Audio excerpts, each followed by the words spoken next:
พี่น้องสะเทียนวงการสงฆ์สะเทียนวงการพุทธศาสนาเจ้าอาวาสวัดดังวัดไร่ขิงคือก้าวหาว่ายักยอดเงินรัฐ300 กว่าล้านบาทเพื่อไปเล่นการพนันปั่นมัคคาราชพี่น้องเอ่ยว้าสายสำนักข่าวตีเพเลียงเล่าหลวงพ่อเจ้าอาวาสยักยอดเงิน300 กว่าล้านเงินเพิ่นมาหลายคักหลายแหน่แต่อีพ่ออีแม่ข่อยเอ่ย เออสมัยคนเฮ็ด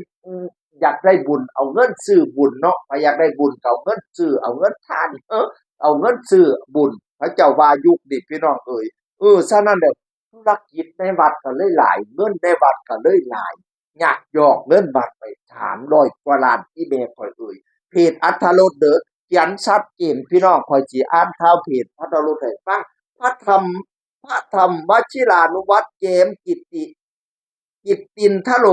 อายุ70 ปีเป็นเจ้าอาวาสวัดไร่ขิงดำรงตำแหน่งประธานกรรมการขับเคลื่อนหมู่บ้านรักษาศีลห้าประธานกรรมการขับเคลื่อนหมู่บ้านรักษาศีลห้าพี่น้องเอ่ยถูกลอกเลียนบา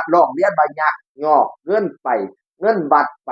ทางตำรวจก็เลยส่งสายสืบเข้าไปในวัด8 เดือนเพื่อเก็บหลักฐาน พ่อว่าเจ้าอาวาสนี่ให้คณะกรรมการโอนเงินจากบัญชีวัดไปบัญชีเจ้าของแล้วก็ส่งต่อไปให้นายหน้าเว็บการพนันเป็นผู้สาวนายหน้านำเงินไปเติมเครดิตเพื่อเล่นบาคาร่ายอดโอนรวมทั้งสิ้นกว่า300 ล้านบาทพี่น้องเอ๋ยนอกจากนั้นยังไปยืมพระผู้หลักผู้ใหญ่อีกดิยืมเป็นแสนก็มียืมเป็นล้านก็มีพี่น้องเอ๋ยศาลอาญาก็เลย ออกหมายจับไปเพิ่นก็เดินทางมาด้วยความบริสุทธิ์ใจเด้พี่น้องเอ่ยตอนแรกเดินทางไปด้วยความบริสุทธิ์ใจก็ไปแสดงความบริสุทธิ์นะจักบริสุทธิ์จังไดแม้เขาเจ้าสอบปากคำอยู่8 ชั่วโมงอืมตอนแรกก็ว่าสิไปแสดงความบริสุทธิ์ใจอยู่เขาเจ้ามีหลักฐานติเขาเจ้าไปเก็บไปอยู่นำจังว่า8 เดือนไปซุ่มตัวอยู่ในนั้นพี่น้องเอ้ยไปแฝงตัวอยู่ในวัด8 เดือนเขาเจ้าก็สิมีหลักฐานเต็มที่ติ อืมตอนแรกหลวงพ่อว่าสิไปแสดงความบริสุทธิ์ใจซื่อๆคือข้าเจ้าซักว่าปากค้ำไป8 ชั่วโมงเอาไปเอามายอมลาสิกขาด้วยตนเองพี่น้องเอ๋ยหลังจากสูบสอบปากคำนาน8 ชั่วโมงอย่างไรก็ดีตอนแรกนะยังสึกไม่ได้เนื่องจากว่ายังไม่ได้เตรียมเสื้อผ้าไงไม่ได้เอาเสื้อผ้ามาก็ไม่นึกว่าเจ้าของจะได้ฉีกไงไปเจอเขางัดหลักฐานนั่นออกมาหลักฐานนี่ออกมาโอ้ยยอมฉีกเองพี่น้องเอ๋ยตอนแรกบ่ทันได้ฉีกยาเนื่องจากบ่มีเสื้อผ้าบัดนี้เพจอัธรสก็รายงานต่อนี่พี่น้องเอ๋ย พระธรรมวชิรานุวัตรแย้มกิตตินทโลเจ้าอาวาสวัดไร่ขิงถูกกล่าวหายักยอกเงินวัด300 กว่าล้านบาทไปเล่นการพนันออนไลน์บัคคาร่า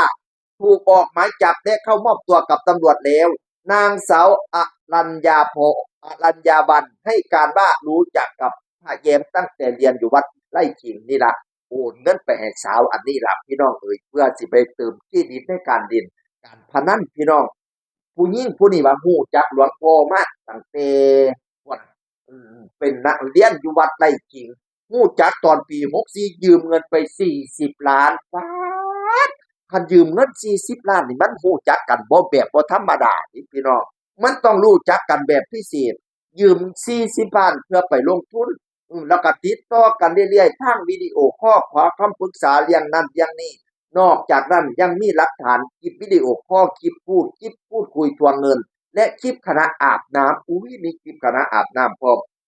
ทางมือถือของผู้ต้องหาพะนะวะตอนนี้สรุปคือเจ้าอาวาสสิเหลวและให้การกับพนักงานสอบสวนอยู่ยอมรับว่าโอนเงินให้กับนางสาวอรัญญาวันหลายครั้งรวมหลัก100 ล้าน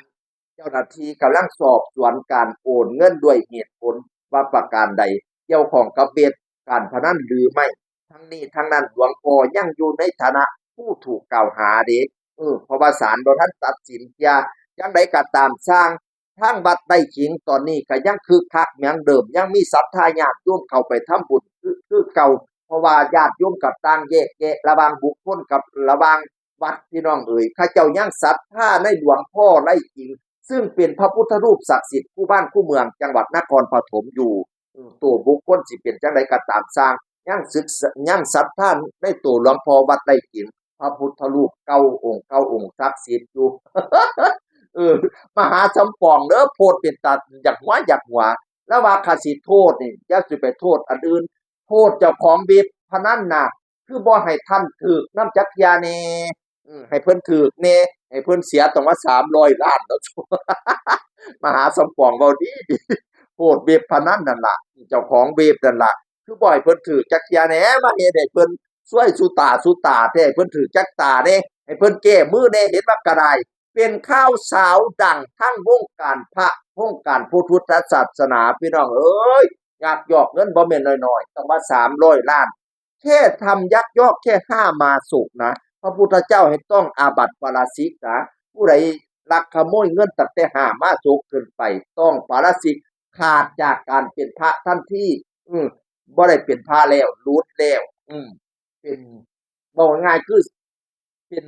ข้อตัดสินประหารชีวิตเลยขาดจากความเป็นพระเนี่ยคือกันกับเสพเมถุนคือกันเฮ็ดกับสังฆเพศคือกันกับลักขโมยเงินหามาสุมี4ข้อเนาะเฮ็ดพระพุทธเจ้าทรงห่อพระโลหิตเนี่ยขาดจากการเป็นพระทันทีพี่น้องเอ่ยโอ้เรามาติดตามตอนต่อไปว่าเรื่องราวจะเป็นอย่างไรเสียงอื่นคนเก่าเว้าสู่ฟังสวัสดีครับสวัสดีครับ